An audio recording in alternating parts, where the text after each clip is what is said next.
In this video, we'll look at how ChatGPT can explain the code and whether it can help us to optimize it. So I've copied this code snippet, which is a function written in Python that calculates Fibonacci numbers recursively. And my instruction preceding this code snippet was pretty straightforward.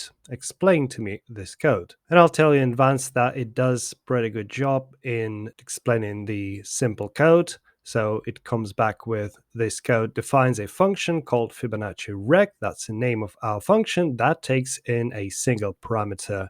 And this function uses recursion and so on and so forth. So generally, it just explains to me this code pretty well. And now we wanted to optimize this code. One way to optimize this Fibonacci function is to apply the memoization. This technique will save us some time, allowing us to sort of avoid recalculation of the same numbers, which is quite a common thing in recursion. And not only ChatGPT suggests that we can use this technique, it also applies some code. So it modifies our original function that it will accommodate this memoization technique now. And as a final touch, it explains to us the modifications it has done to our code, which is in this case adding a parameter called cache to this function. So here you go. We took a function written in Python. ChatGPT explained to us this code line by line and also suggested the ways to modify and optimize this function so it will perform